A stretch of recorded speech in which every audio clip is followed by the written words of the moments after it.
Sir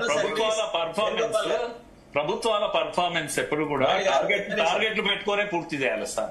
టార్గెట్లు పెట్టుకోకుండా 50 ఏళ్ల నుంచి కంటిన్యూ చేసింది కాంగ్రెస్ ప్రభుత్వం. ఈ ప్రభుత్వం టార్గెట్ పెట్టినందుకే అదేదో పెద్ద హింస చేస్తుంది, కుట్ర చేస్తున్నారు, చంపేస్తున్నాడు అనేటువంటి చిత్రీకరణ ఏదైతే ఉందో ఇది తప్పు. టార్గెట్ పెట్టుకునే నిజాయితీగా పనిచేస్తుంది. పోలీసు కూడా టార్గెట్ పెట్టుకున్నందుకే అందరినీ సరెండర్ చేయించుకుంటున్నారు ఎక్కువ మందిని. కనుక ఈ రోజు ఈ రక్తపాతం లేకుండా పోతే సంతోషించాలి కానీ టార్గెట్ పెట్టుకున్నాడు, చంపేస్తున్నాడు, ఆయన ఒక పెద్ద విలన్ గా చిత్రీకరించడం ఎంత దుర్మార్గం అసలు. టార్గెట్ నే ఒక విలనిజం గా చిత్రీకరించేటువంటి నరేటివ్ నడుస్తా ఉంది దేశంలో. అమిత్ షా చేస్తున్నారు, తన డ్యూటీ తాను చేస్తున్నారు. అరే వాళ్ళు లక్ష్మీనారాయణ గారు ఎంత బాగా చెప్తున్నారు విషయము. డ్యూటీ చేయడం కూడా తప్ప, సల్యూట్ పెట్టించుకోవడమేనా ఆయన పని మరి? కనుక ఈ మినిస్టర్స్ అందరికి కూడా పర్ఫార్మెన్స్ రేట్ పెట్టాలి. వాళ్ళకు పర్ఫార్మ్ చేయకపోతే పక్కకి వెళ్ళిపోవాలి. టార్గెట్లు పెట్టాలి, అవును డేట్లు పెట్టాలి.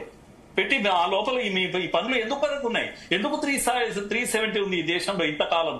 ఎందుకు ఇంకా పిఓకే వాళ్ళ దగ్గర ఉంది? యుద్ధం చేస్తే అది తీసుకురాలేదని ఇప్పుడు అంటారు. మీరు ఇచ్చారు, వీడు తీసుకురావాలంట. 370 మీరు పెట్టారు, వీడు తీసుకురావాలంట. నర్సరీలు మీరు పోషించారు, ఈయన తీసేయాలంట. ఏంది అసలు? ఏం నడుస్తుంది? ఏం నరేటివ్ నడుస్తుంది?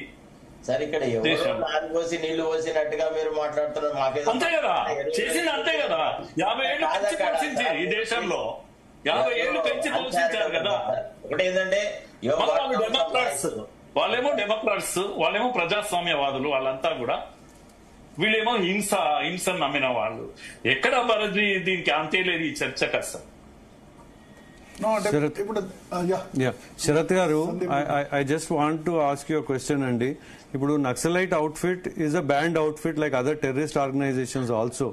ఇప్పుడు మనకు పార్లమెంట్ అటాక్ అయింది, ముంబై అటాక్ అయింది. Can you please advise how the police should go when parliament is attacked or Mumbai attack అయినప్పుడు పోలీస్ వాళ్ళు ఎలా ముందుకెళ్లాలని కాన్స్టిట్యూషన్ పరంగా as a lawyer can you please advise? Sir, ఇప్పుడు ఎవరి అడ్వైజులు వింటున్నారని మనం అడ్వైజ్ ఇస్తే అక్కడ పెద్ద నడుస్తుంది సార్. మీరు ఇక్కడ అడ్వైజులు తీసుకునే స్టేజ్ ఉందా ఎవరికైనా? అయినా మోర్ ఓవర్ ఇప్పుడు ఫండమెంటలిస్ట్ లో రిలీజియస్ వాళ్ళని, తర్వాత ఒక ఐడియాలజీతోని స్టేట్ ని అపోజ్ చేస్తున్న వాళ్ళని కలిపి ఆడ్ మిక్సర్ చేసి చూడడమే రాంగ్. ఇప్పుడు why do you compare Jammu Kashmir extremist with naxalites అండి? They are also a banned organization అండి, like other organization. They are also banned organization. They are also killing police. They are also killing public. They are killing. దేనికి excuse లేదు sir. అన్ని తుపాకులు పోవాల్సిందే. ఒకే తుపాకి ఉండాలి, ఒకే రాజ్యాంగం ఉండాలి.